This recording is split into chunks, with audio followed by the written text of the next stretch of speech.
All right, another. I can't look in a mirror before I start these, right? I gotta do this all right in front of you guys.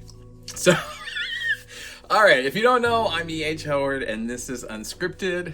And who knows what I'm gonna say? Who knows? Who knows where this is gonna go? Hopefully, as usual, there's some pearls of wisdom in here for you, some good takeaway things. But who knows?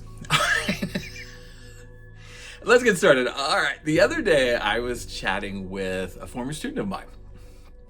And I always like catching up with them and keeping in pace and seeing where they're going and how they're doing. And kind of gives me a little happiness to think that maybe I had like just 1%. Like if I gave them just 1% motivation to get to where they needed to go, then I felt like I've done my job. There were other people. I could pass them on to better people and get them where they need to go. But one of my students said something that really pissed me off. And not at them, at the situation, all right? And it comes up a lot, particularly in the creative fields, in the creative arts fields, in if you're a photographer, an event planner, graphic designer, artist, illustrator, you name it. If you do anything, I'm sure this happens a lot on people that are posting stuff on Etsy. They had somebody approach them, and again, this is the problem with some of the old. Well, let me get there. All right. So see, you never know what's going to happen. So they said to me that they had somebody approach them and wanted to do some work. They wanted them to do some work for them.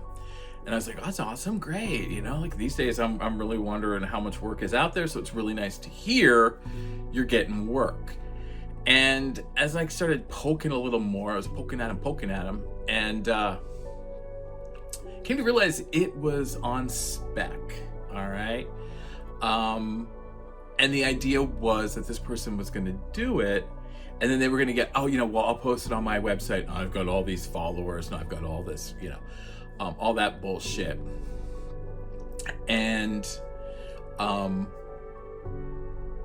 they would get the attention, they would get and in turn, and the idea behind it was, well, I'll give you exposure, exposure will in turn turn into business for you, and then by me blessing you, then your life will be golden.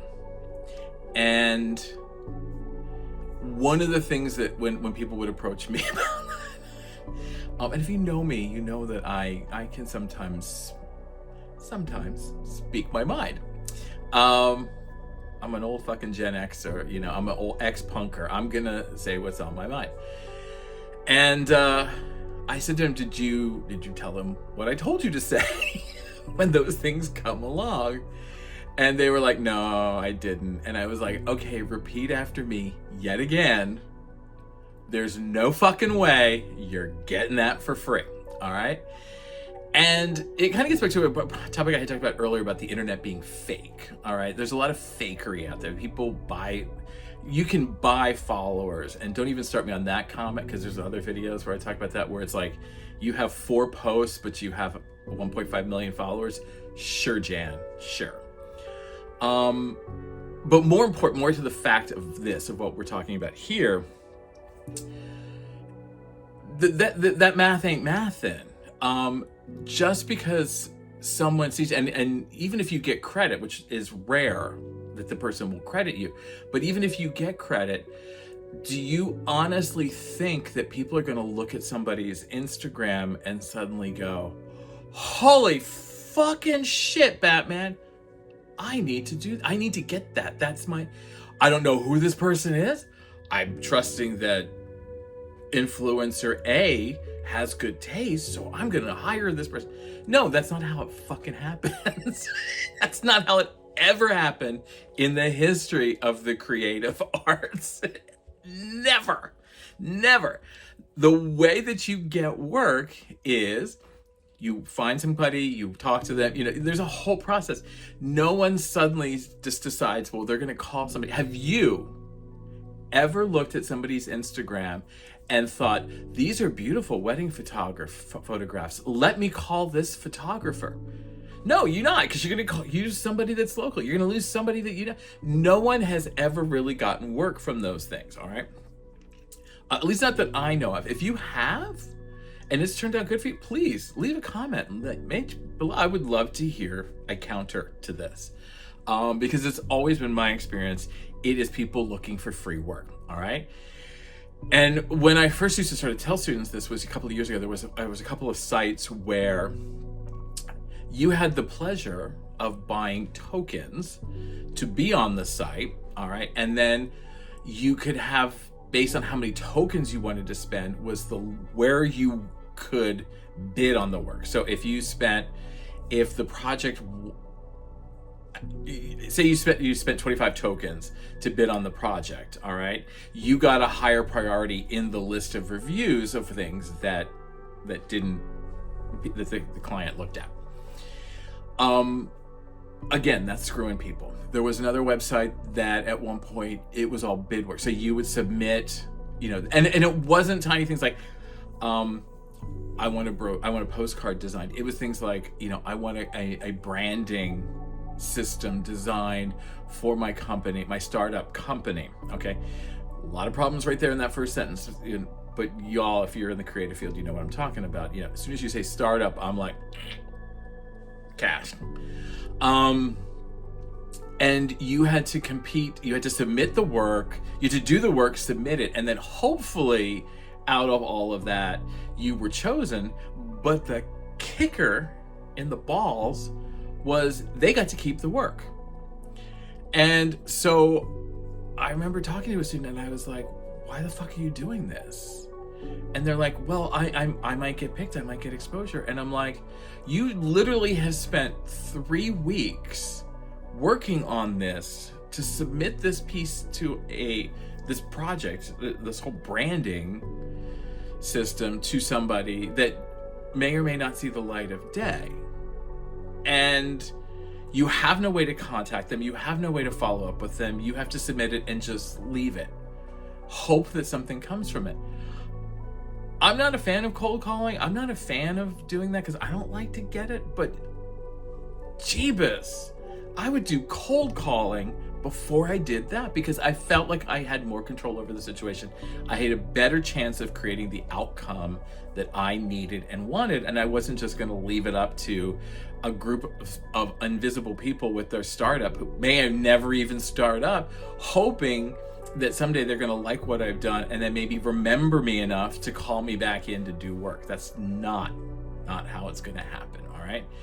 So if you're in the creative arts, if you're in the creative field, you need to really, particularly in this fucking economy, you should not be doing a single thing for free, on spec, whatever you want to call it, on bid. However, you pay me a deposit, a non-refundable deposit. I will do some base work. I will give you 3 sets of designs to look at. You go from there. If you like it, great. I keep it. It's my work until you pay me at the end. And then I will release the work to you for whatever you want to do with it. But until that time, until I issue you the release, it's mine. And I think the idea comes from, and again, back to this economy, is we don't want to say no to business. But are you really saying no to business?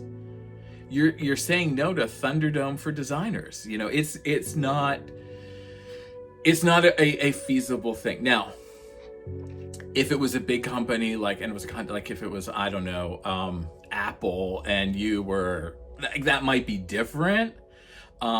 Because they're not going to screw you in the way of we're going to take your designs and well, they might, but who knows? But it's some shadowy figure on a designer website is not going to there is no sort of even base loyalty there. All right.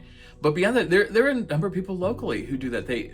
People will come to local small designers and try and bully them into doing free work so that they have the work that they need for their project, but don't have to pay for it. All right. And the argument usually is when consumers have approached me about this is, well, money's tight. I have bills to pay. You don't fucking think we do? You don't think I have rent to pay? You don't think I have bills to pay? And just because it's creative and I'm a creative person and I like to make things doesn't mean that I'm gonna whore myself out and do it for free. All right, like, we're a business, and I think people need to understand that both on our side as designers, you are a business. You are trying to survive. You are trying to make ends meet. Stop being nice. And then on the other side, you have to understand that we're a business. We're trying to make ends meet. We're trying to pay our bills. Stop doing that, all right? So, like, yeah, both of us, we just need to really understand we're all businesses. We need to approach it professionally as adults, all right? That's kind of where this whole thing was going, if that makes any sense. All right, I think that's enough rambling for this one. I kind of went a little over. I kind of like to keep it at about 10 minutes, but all right. I'm E.H. Howard, and again, this has been Unscripted. If you like this content, please like, subscribe, follow below. Make sure you visit my website, ehhoward.com.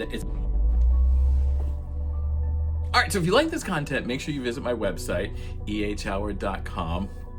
There's all content there, educational materials, learning, content, challenges, you name it, all designed to help the small, self-employed, home business owner, freelancer, consultant, contractor get what they need to get in order to do what you need to do. Sell, market, whatever you need, it's there. So make sure you check that out. Also, like, subscribe, follow me on social media. I'm literally E.H. Howard everywhere. If you don't like and subscribe, you won't know when these come out, and they're real gems. So, all right, other than that, I'll see you in the next video, and I think that's enough rambling for today. All right, bye now.